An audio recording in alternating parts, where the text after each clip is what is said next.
The shot I'm going to take is going to be of Rees coming down by these pillars on his skateboard. I want the pillars on the left-hand side of the picture, nice and strong and powerful and anchored. And I want Rees about here, giving it all that along the side. So to do it, I'm going to choose continuous focus mode. That means the camera will lock onto Rees and will continuously adjust the focus as he comes towards me and closes the gap. The camera will manage that for me beautifully.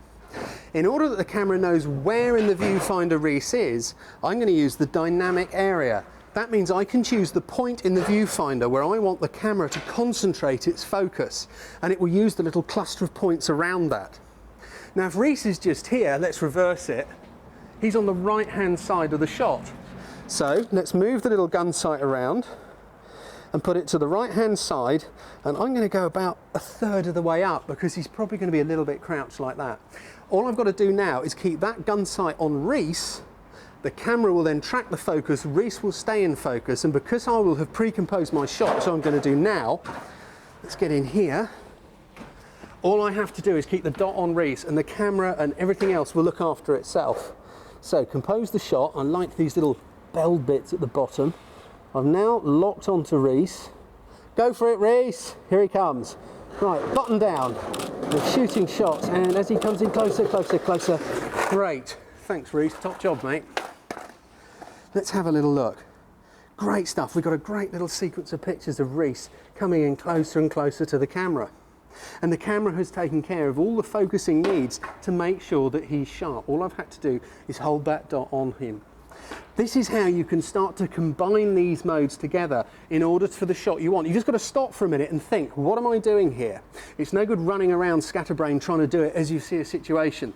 Think how you're going to set the situation up, then set the camera accordingly, and then do it. Finally, all we have is manual. Now, manual focus mode means that it's you who is controlling where depth-wise you're focusing into the picture by rotating the focus ring of your lens. And that's really about all there is to it. Very, very useful if you're doing a close-up of a plant or something like that, and you just want to fine tweak it. As you turn that, you'll see it happening in the viewfinder.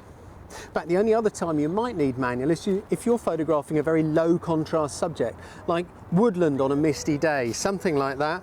Because if there's low contrast, your camera can often not find anything to lock onto. If I point this at the sky, there's a fair chance it'll hunt in and out. It won't be able, there you go, it did it. It won't find something to focus on. Flick it on a manual, do it yourself.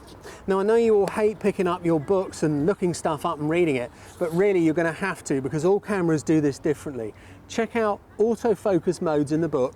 Find out which switches let you do this, watch the film again, and then go out and practice, practice, practice. Once you've got your head around how to control these modes, you can really start to put the focus where you want it in your pictures.